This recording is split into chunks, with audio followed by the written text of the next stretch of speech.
Good evening, everybody. Uneducated economist here. So I'm sure you guys heard about SEARS. You know, I don't know. I don't really watch mainstream media, but you know, I hear a lot of talk about it, and I see a lot of headlines going across the news. I really haven't been paying a whole lot of attention to it, but I did come across this article that I think would probably be a little bit different from the ones that you would typically see. So basically, I came across this article that was titled, you know, an odd ending to a hedge fund's battles over SEARS notes. And this is kind of what's going on here. This judge referred to this as an odd situation, odd ending to a chapter in this hedge fund's battles for this for these notes. And the lawyer involved in this, he said something happened here. We're going to investigate the facts of what transpired and figure out if there was something improper in the light of the issues regarding collusion and bids. And now this is what's going on here. If you're not familiar with the credit default swap, a credit default swap is an insurance policy, and in this case, it has to do with these notes from SEARS. Now, I'm just going to kind of talk about a bond real quick. If you have a bond that pays a certain amount of interest rate and you buy a credit default swap on it and that bond fails to pay you know, what it said it was going to pay, right? Or if it defaults altogether, then this insurance policy is going to kick in and pay, okay? And pay you back, you know, what you kind of lost on your investment, right? And so this is what's going on with it. So a credit default swap is just an insurance policy. Now, the buyers of these credit default swap, they wanted these notes, right? These notes that they had bought on an insurance policy on, they wanted to see these notes go to auction, right? And if they go to auction, they're probably not going to sell very well. And since they bought these things at this level and they're going to sell at this level, they're going to make a huge jump in between. Okay, you understand what's happening there?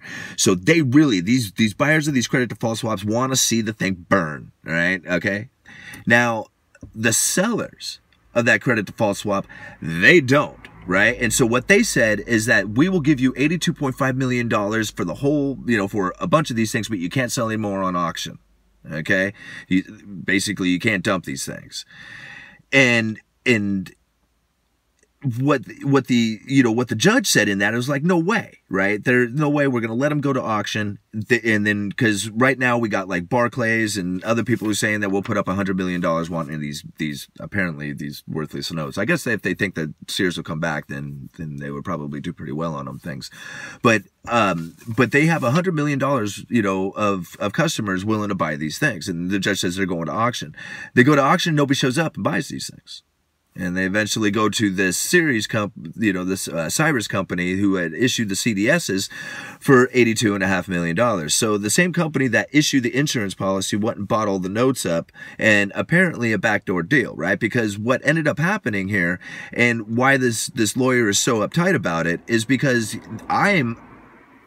and I don't know this, it doesn't say it in the article, but I can only assume that Cyrus must have gone not only to the people who were issuing the notes and say, don't go take them to auction, I'll buy the whole lot of them as long as you don't sell any more to anybody else. Right? We'll buy it, well, maybe not the whole lot, but a big chunk of them, $82.5 million worth.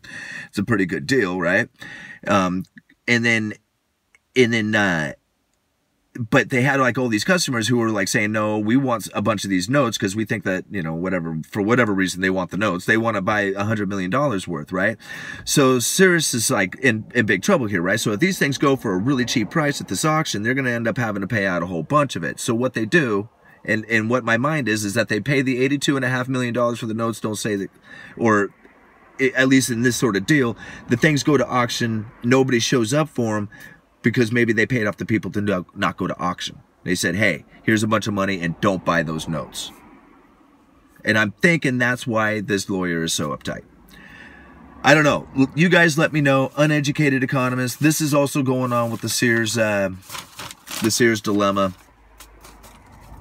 I hope you guys enjoyed that one. Talk to you later.